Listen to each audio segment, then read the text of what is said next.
Now on Chronicle. Having a job in the mill was good. History redefined. The textile industry reigned supreme in South Carolina. It's hard to imagine South Carolina without the textile mill. I mean, it was just that important. So we just kind of was a big family. You knew everybody. But then, the industry changed forever. And you start pulling one thread out, it all starts falling apart. The dawn of a new age in the Carolinas.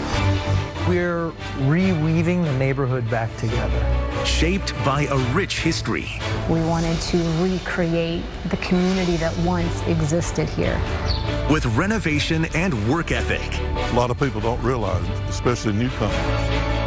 And now, Chronicle, remaking the mills. Welcome to Chronicle. I'm Jane Rovelo. Textiles helped shape the landscape of the upstate that we treasure today. And so many aspects of that way of life are still ingrained in the fabric of our culture today. Many of these brick buildings, like here at Drayton Mill with their sturdy wood floors, once spun and wove around the clock. And they've now been transformed into beautiful loft apartments with swimming pools and cafes. In this next hour, we'll take you back in time to explore life on the Mill Hill, the dark period when many mills closed and thousands lost their jobs, and how textiles have found a new future in South Carolina. Nigel Robertson begins our journey. Textile mills.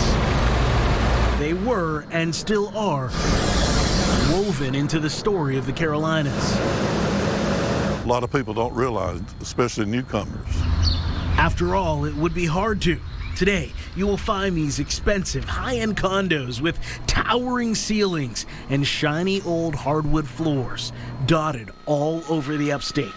But the footprint they create first created what many consider the textile capital of the world. We estimate that U.S. consumer will touch a Milliken product 30 to 50 times a day.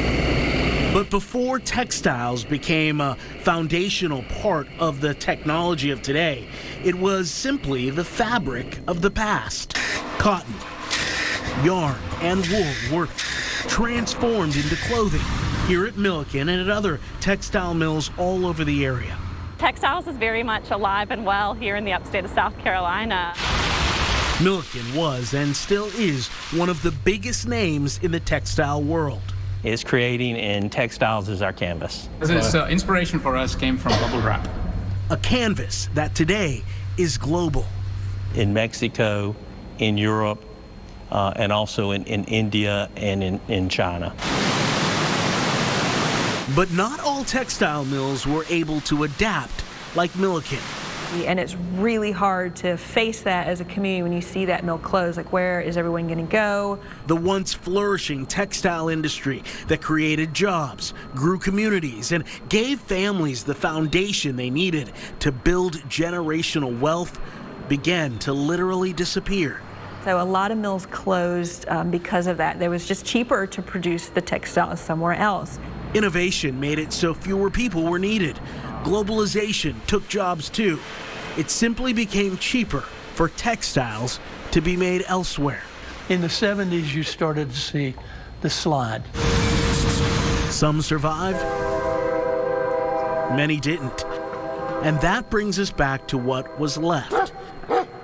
Massive former textile mills, some still standing, finding new life again.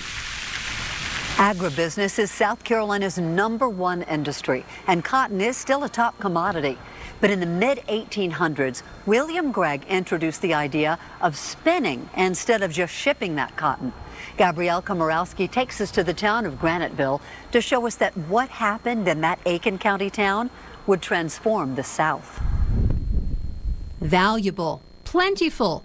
It would eventually earn a royal nickname in the South. King Cotton, as it was called. Joanne Zeiss, the curator of history at the South Carolina State Museum in Columbia, says cotton production in South Carolina was booming in the 1800s, before the Civil War, harvested primarily by slaves. Census data shows more than 61 million pounds of lint cotton were produced in 1840.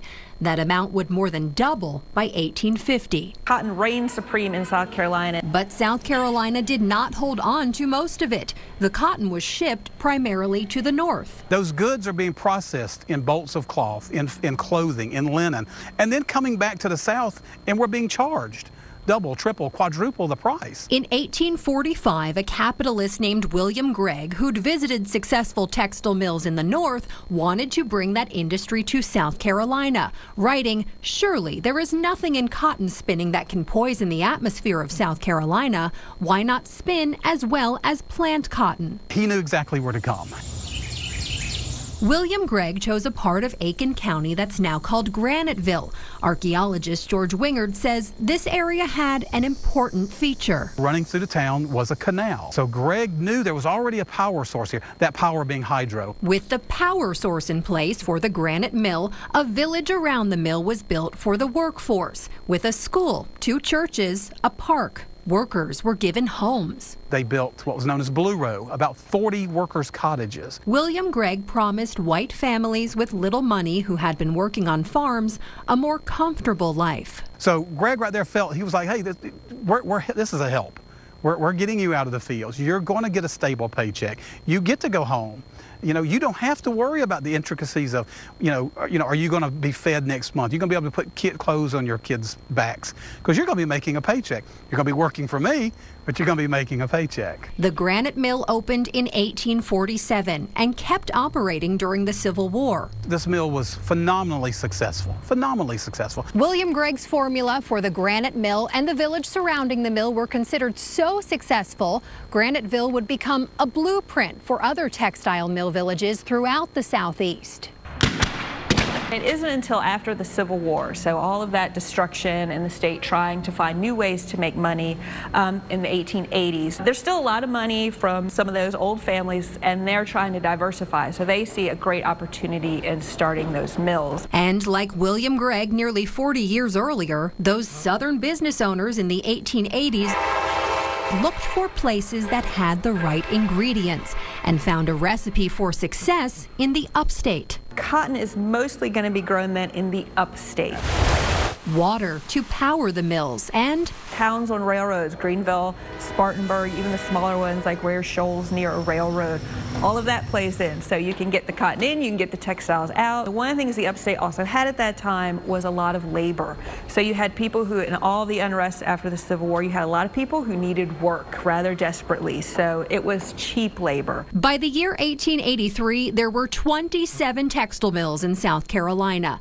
That would grow to 169 mills by the year 1909, with more than half in the upstate. William Gregg's vision of bringing commercial cotton spinning to the South would help to move South Carolina into a new era as a global textile leader. With a new industry to spin its cotton, textile mill fever spread through South Carolina. And as Stephanie Trotter shows us, during most of the 20th century, that success grew to worldwide prominence. The melody of millions of spindles reverberated across the Southeast heading into the 1900s. During the first decade, employment at South Carolina's mills jumped 47%. In many towns and villages, the livelihood of more than half the population was woven into textiles. Historian Paul Grady. They just took off running. At the turn of the century, it was so explosive that it was catching the attention of Northerners. The New York Times called Spartanburg the lull of the South, a reference to the Massachusetts textile town that was one of the largest industrial cities in the world. By 1910, Spartanburg County had more mills than anywhere else in the state. 37, including Appalach Mill right behind me. They employed some 8,000 operatives, as they're called. Men, women, and children as young as 10, 12 if they work the night shift. Prior to labor laws, these weaving wonders would work up to 72 hours a week, making 5 to 10 cents an hour. By the mid to late teens, mill operations started hitting snags, creating highs and lows like a short pattern repeat. Don Kuntz studied the industry for 8 years to direct building an empire. 1 minute they were doing fabulous. They were making money hand over fist. The next minute, they were practically out of business. And the reason is because of the wars. Before both world wars, industry numbers dropped. The mills couldn't get needed dyes and machinery from Germany. During each war, production numbers rose. During World War II, women and African Americans made military-grade fabric for troops, tents, and uniforms. After the wars, a drop again due to surplus. And in between, the Depression delivered a big dip, demonstrating the delicate balance of supply and demand, manpower, and cotton prices. The textile industry, not just in Greenville, but everywhere, was like a roller coaster. During that time, across booms and busts, South Carolina eclipsed New England in manufacturing. And while Spartanburg led the state in operations, Greenville led in ownership. 56 mill presidents called Greenville home, with banks and purchasing offices that fed 10% of supplies for the entire industry, including the Textile Crescent. Greenville certainly is growing. We're bursting at the seams. NBC showcased how the region was dressing the nation, spinning and weaving more than half of the country's clothing. Apparel and finishing facilities now stood alongside the original cotton mills. By the mid-50s, Greenville called itself the textile center of the South, and folks from as far away as Asia came calling to the Southern Textile Exposition, which had started in 1915. Some years so many visitors attended, neighbors rented out beds when the city ran out of hotel rooms. And by 1963, they built the Palmetto Expo Center, which they called Textile Hall, and it was huge. It was one of the largest textile expositions in the world. Just down I-85, a new, bigger airport opened, creating a portal for Greenville to declare itself the undisputed textile center of the world. If you were in the textile industry, or if you were in the garment industry, or if you were in any way related to anything that needed that, common guy might not know the upstate of South Carolina, but industrial leaders did, because that's where they went to get their product. In the Palmetto State, the industry peaked in the mid-70s, with 437 mills employing more than 143,000 workers. By then, products started changing, and plants were continually forced to modernize. It looks great, but there's danger ahead for those that were paying attention. Even knotted thread won't stop the unraveling of the mill era to come. It was hard work, but it was rewarding. Next on Chronicle, an up-close look at life on the Mill Hill. The early years of the textile mills were particularly labor-intensive, so South Carolina mill owners sent out teams to recruit mill operatives. They held workshops in several states, promising potential employees, many of them poor white farmers, not only steady work, but a house in a village. Gabrielle Komorowski looks at the important role that those mill villages have played. With the sound of a whistle, the long day of work started. When the mills were first going in the early 1900s, they were doing 12-hour days, sometimes 7 days a week. These farming families, used to working around the cycles of nature, now worked according to the mill owner's schedule. But this work promised payment. You came to the mill because life on the farm was hard to believe, but even harder. They were happy to be able to eat. Joanne Zeiss, the curator of history at the South Carolina State Museum in Columbia, says the mill owners wanted to keep their workers close and knew that amenities would create loyalty. Villages built around the mill provided housing, churches, schools, sports and recreational activities, even stores where people used company-issued coins to buy things.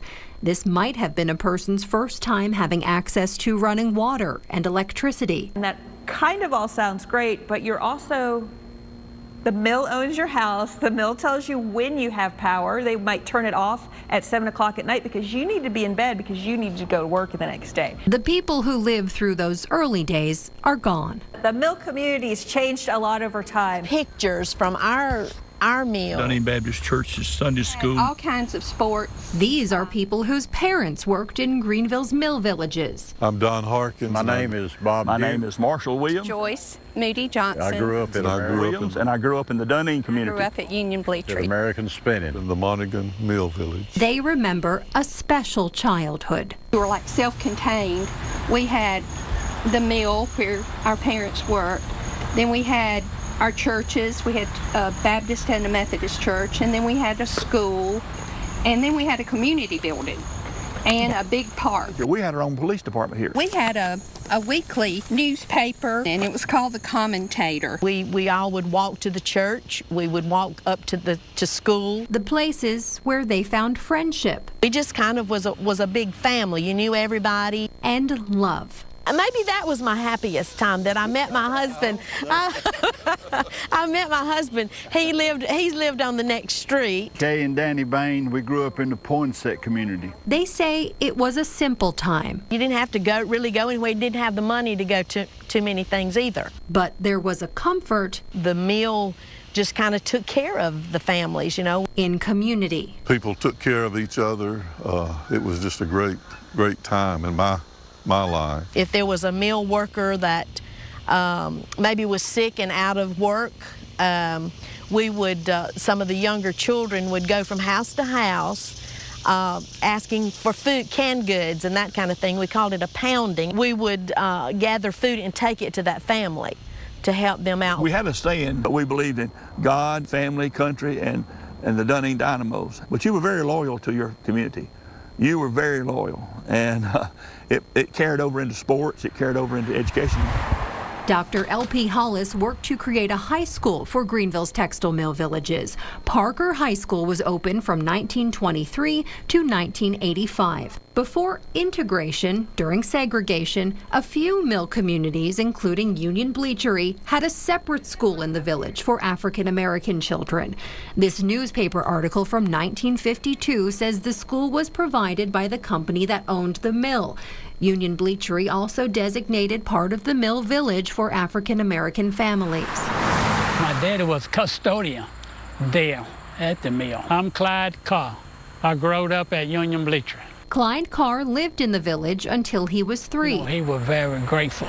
He shared this memory from his childhood. At Christmas time, the owner of the company, he would give the blacks had like a fun day and have food and give them a bag, and it would have like oranges and apples in it, and maybe a toy. At that time, you know, having a job in the mill was good. It was hard work, but it was rewarding so much.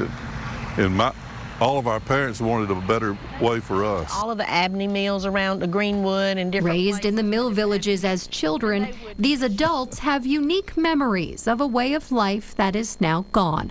A life on the mill hill. A dark day in South Carolina. His wife came running down the street shouting, "There's been a killing at the mill." Next on Chronicle, a closer look at Bloody Thursday. The role of African Americans in the story of Southern textile mills is very different than the experience of Southern whites. But opportunities for African Americans did rise with the advent of the civil rights movement. After the Civil War, the textile industry built the New South. Early on, there was an effort to employ primarily African American workers, but the low wages and the racial backlash turned textiles into a whites-only industry by World War I. In an effort to really protect white labor, the South Carolina legislature passed a law in 1915 codifying, formalizing segregation regulations specifically in the textile industry in the state. Author and history professor Dr. Courtney Tollison-Hartness tells us that up until the 1960s, work inside the textile mills was largely off limits to African Americans. Only the lowest paying jobs were given to black workers. It's a story of having to ultimately rely on the federal government and federal policies in order to break down the walls of Jim Crow that surrounded these mills. In 1961, things began to change when President John F. Kennedy signed an executive order. It called for equal opportunity employment in defense contracting. Really, I think it was because John F. Kennedy was president and Dr. Martin Luther King. At the same time, Dr. Martin Luther King Jr. was gaining support in his movement against segregation statutes. Change was coming, and Southern mill executives got the message. Greenvillian Charles Daniel gave a speech at the Watermelon Festival in Hampton, South Carolina. Charles Daniel suggested that the South forsake some of its old ways. The highly influential businessman felt that segregation was an impediment to progress. That speech is considered the stamp of approval from the white establishment, the white business establishment in South Carolina, to accept these changes for the betterment not only of economic progress in South Carolina, but for white and African American workers in the state. But the real impact came with the passage of the 1964 Civil Rights Act, which gave black workers legal options in their fight for fair employment.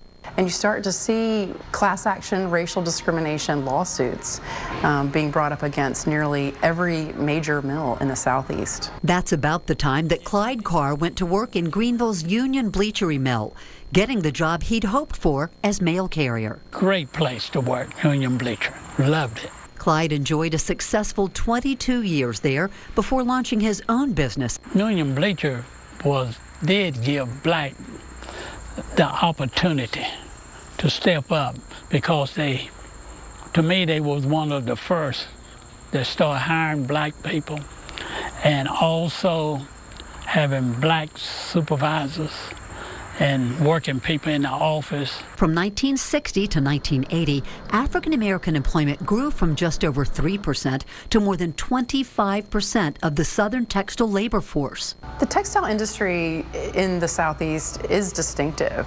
It did desegregate much more quickly than most other industries in the Southeast. But while the numbers of black workers rose sharply and steadily, leadership positions were not quick to follow. Because by the 80s, 90s, you start to see a lot of the industry here, move overseas. And by the 1990s and 2000s, African Americans had become the dominant demographic in textile mill employment. But the decline of the industry spelled the end of greater opportunity. There are sad, even tragic chapters in the textile mill story, and one deadly event in a small upstate town of just 2,000 people. It was a September day nearly 90 years ago, now known as Bloody Thursday. And while it made national headlines, Carol Clark explains why the townspeople themselves rarely discuss that tragic day. Even from the air, even years after demolition began, the Chocola Mill is still a presence in Honeypath, but never more so than in 1934. Nationwide, textile workers were going on strike, fed up with low wages and dangerous working conditions. So in the mills in South Carolina, they do a thing called stretch out. So I can't make you work 12 hours, I can only make you work 10, so I'm going to put you in charge of more machines. I'm not going to give you breaks, and if the machine goes down, I'm going to dock your pay.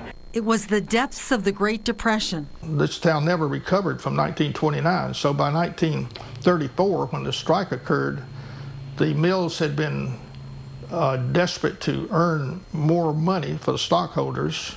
The orders were down. Two sides on a collision course. On September 6th, the Union picket line formed outside the mill, but Mill Superintendent Dan Beecham was ready. Decades later, his grandson Frank says he learned to his shock that his grandfather had armed and deputized all the non-union workers and had put a water cooler machine gun, which was an automatic World War I machine gun on the roof. It happened to malfunction, and that's the only reason a lot more people weren't killed. That day, a fight broke out between the strikers and non-union workers. 6 died that day. A 7th died days later. And 30 were wounded. None of the workers were armed. Dan Beecham lived not far from the mill. His wife came running down the street shouting, there's been a killing at the mill, and Dan's over there. And so my aunt, my father's sister, heard that. Bloody Thursday made headlines. So this, huge act of violence made national news in the 30s. And the funeral made national newsreels.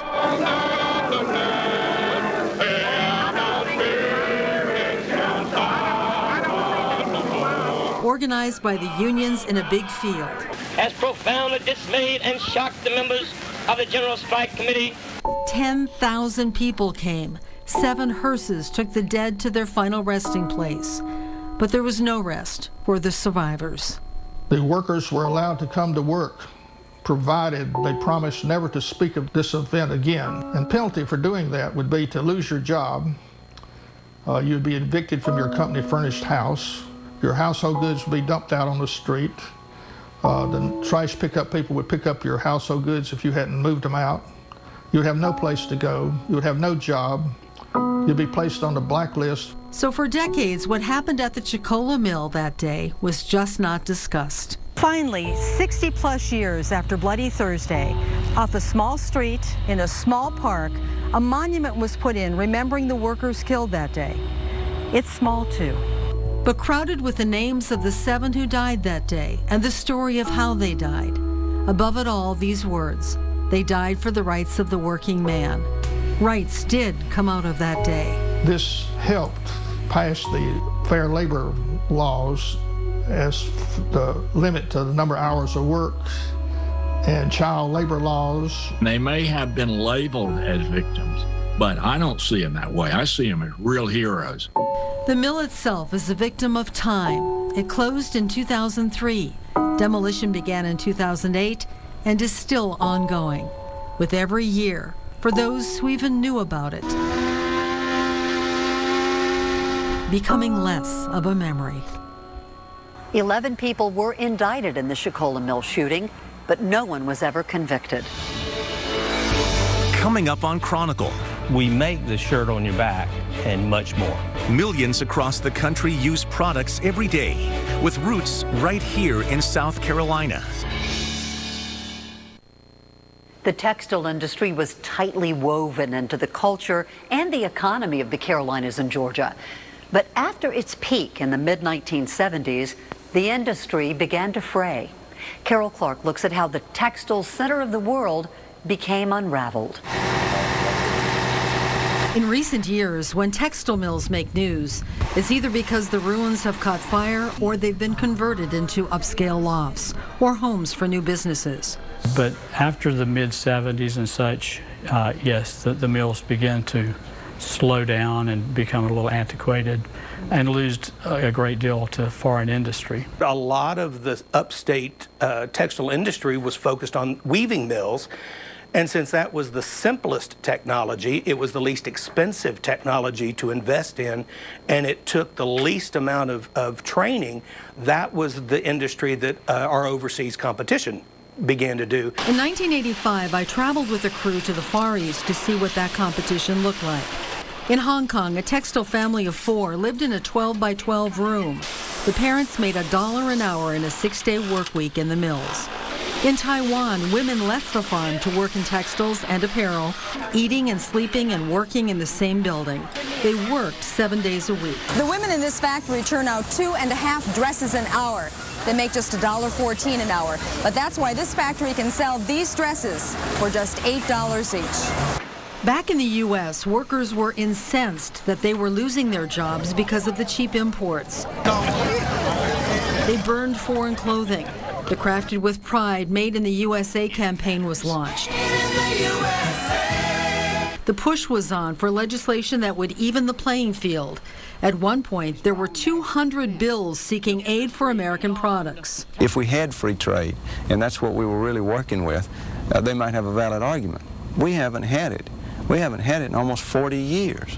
This ship is taking on goods for American markets. Millions of tons leave this port every year. 45% goes to America, Hong Kong's biggest trading partner. Beginning in 1979, the American textile industry began to bleed jobs.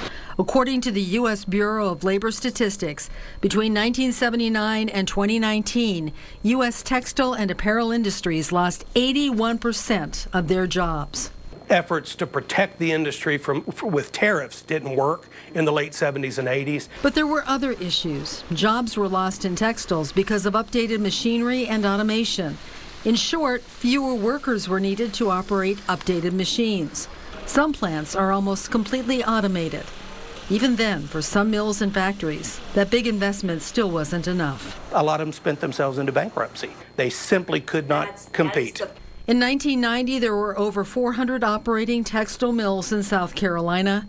By 2005, that number had dropped more than 26% to just 325. Take a piece of fabric, and if it's the best fabric made, and you start pulling one thread out, it all starts falling apart. That's the textile industry. So it would seem that the textile industry in our area is in decline. The number of mills operating today is less than half what it was at its high point in the 1970s. And over the past 5 years, mill employment has continued to drop across the Southeast. But Stephanie Trotter introduces us to some folks who are still spinning optimism and profits in the industry. First shift is starting at Greenwood Mills. Jay Self walks the floor, just as his uncle, father, grandfather, and great-grandfather have since 1908. It's a way of life. Life started here for Jay at 16. He spent summers opening cotton, running cards, and slashing yarn. It's a source of pride. I mean, we have fourth-generation employees other than myself out there. This is as much their way of life as it is mine. And we're talking tens of thousands of lives. Greenwood Mills once employed 1/3 of Greenwood. The company operated 19 facilities in 4 states and offices abroad. It was the largest gray goods producer in the U.S., with customers that included Levi Strauss. Obviously, we're a lot smaller than we used to be, so we've had to downsize out of products that the major retailers have taken to countries like Bangladesh and Cambodia and China. As business contracted, the mill wove its way back to what it spun for success during World War II. You have the Marine Corps desert fabric.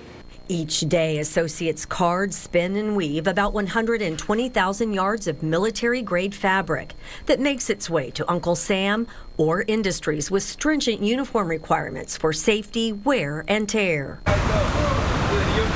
Jay's also learned his voice must be as strong as the fibers he produces. If you're not in Washington lobbying on your behalf, if you're not at the table, you're on the menu. Jay also thinks of his heirs, who one day may walk the mill floor. He hopes to hand off a thriving business. Going forward, I see growth and opportunity and increasing production. Greenwood Mills is one of 188 textile mills still operating in South Carolina. Well over half continue to spin cloth. Of those, 62 are right here in the upstate, including Kent Wool in Pickens County. We've got a great group. I didn't have to come in and recreate the wheel. They knew exactly what they were doing. Kim Kent never planned on running the highest certified premier wool manufacturer in the U.S. She took over the 179-year-old company when her husband, Mark Kent, unexpectedly died. The attorney is now hands-on wool. What we do here is, in a lot of ways, an art. We have a lot of hands-on touching that goes on in this process. We will never fully automate. We don't want to fully automate because what we provide to our customers is something that feels really good. Like most surviving mills, Kent Wool is cut back. But what it lost in square footage and manpower, it's found in quality. The team diversified its customer base and now spins performance fibers for hiking, biking, and cycling. Wool has become really a preferred fiber for performance goods, and that's our niche market. One of the innovations whirling from these spindles, high-end socks, an idea that came to Kim's late husband after he played 3 straight days of golf and his feet hurt. He sort of gets out the back of a napkin, draws a sketch, and comes in and talks to his team and says, okay, I want to make the best sock, and I don't want to start with how much it costs us to make it. I want to start with what makes the best sock. PGA pros now wear the socks, in addition to surgeons and security guards, endurance athletes, and grocery store clerks. Like Jay's self, Kim Kent sees growth and opportunity reeling off the loom. When people ask what I do for a living, and I say that we have a family business in textiles, and they're like, oh, wow, I didn't know anyone still did that. And, you know, my response is textiles are alive and well. Textiles are alive and well. A life extending and spinning into a new era.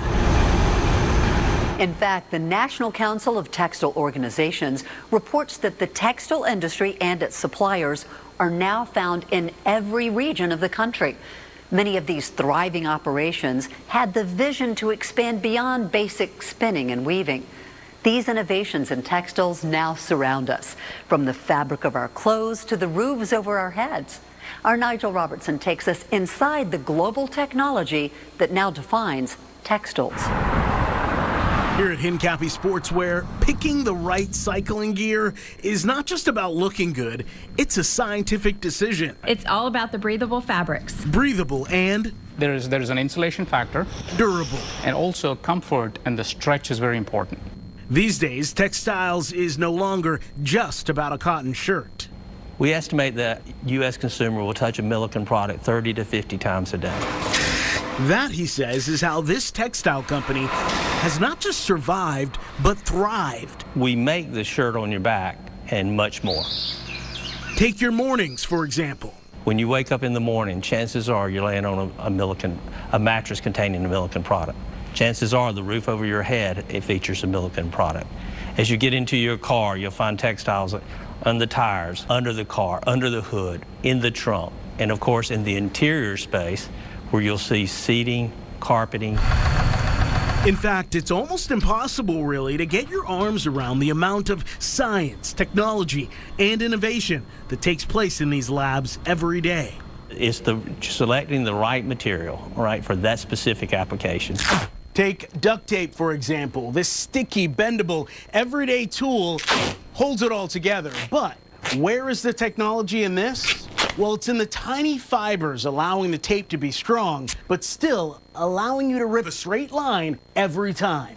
I mean, we literally use thousands, if not tens of thousands, of materials. Take their military technology, for example, with fabric woven so tight. It protects those protecting us. That protect bullets, knives, or spikes, depending on the countries you are in. Milliken has also produced clothing for firefighters that is fire-resistant, pliable, and yet still allows the smell of smoke to be washed out. What is the end-of-life thought process for those products? We don't want that to end up in a landfill.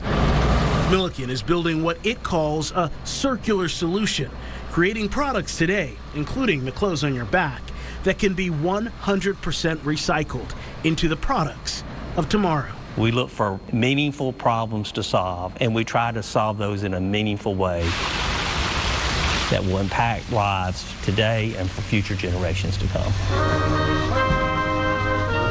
Textiles and heritage go hand in hand in South Carolina. Next on Chronicle, a harmonious way to bring the past and present together. The Southern textile industry is interwoven with a heritage and a pride that's still alive today. As we've seen, many people have strong memories and deep connections to one another from the days of the Mill Hill. Carol Clark introduces us to a group in Greenville who's carrying on that legacy, one song at a time. 2, ready, and go! They're playing King Cotton, the 1895 piece by March King John Philip Sousa.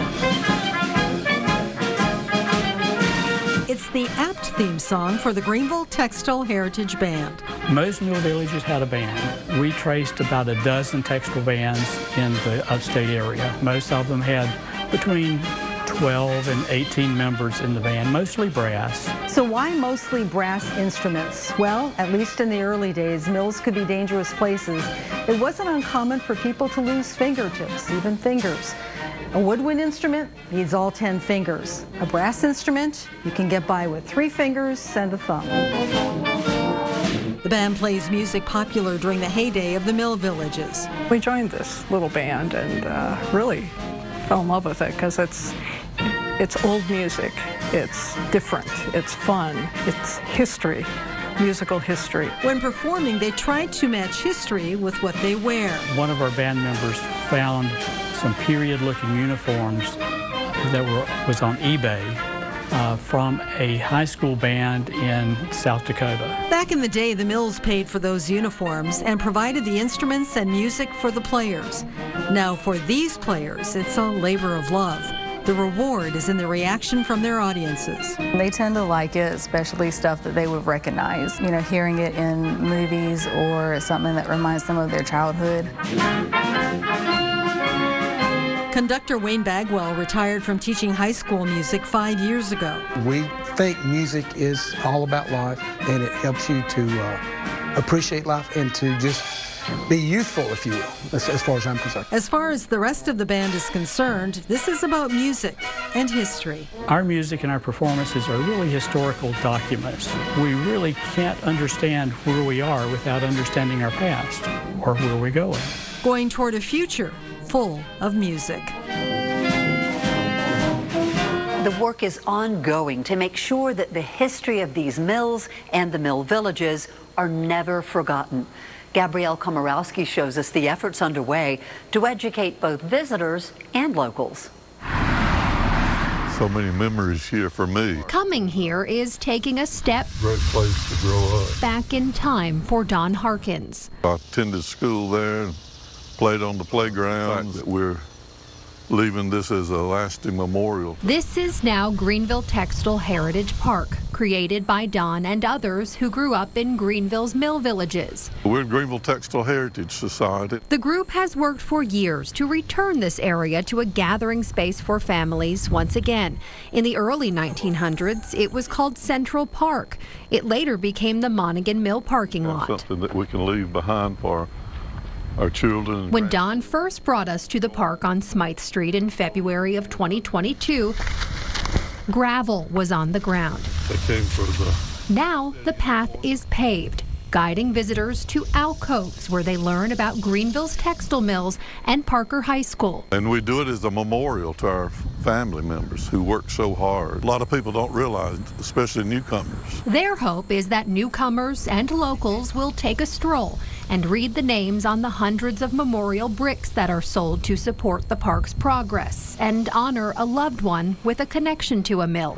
The mill village was right here where the Peace Center, the Camperdown site. Greenville History Tours drives visitors I just love this little section here. Feels like a village. to and through the old mill villages. People come here from other places and they're curious to know where am I living? What happened here? And I think it's important. Owner John Nolan holds pieces of the past to teach his tours about textiles. Not only an important part of Greenville history, but it's a hugely important part of Southern history and American history as well. Specially designed tour. An app created by the South Carolina Historical Society is paired with a self-driving tour of Greenville's mill villages. There are 15 mills plus some other fun things that people can go and look at. Smythe built Dunning, which was named after his great-grandfather's. There is a history lesson at each stop. It's our goal to make sure that people understand the rich history of this city that they're moving to and that we're living in. And there's so much of it that's still standing. Standing in the Upcountry History Museum is a permanent display of mill memorabilia. You're going to see the office of the mill owner. You're going to see some of the machinery of the early 1900s. Thanks in part to collectors in the community. These items are authentic items from the time period that have been donated to the museum. Here for visitors to look and learn. The past comes to life, and it's an immersive experience. Efforts are alive to preserve the past and teach of a time long gone. The Greenville Textile Heritage Society even holds an annual festival and reunion at the park each year, and it's quite popular with hundreds in attendance. It was kind of frozen in time. Old gems getting new life. Next on Chronicle.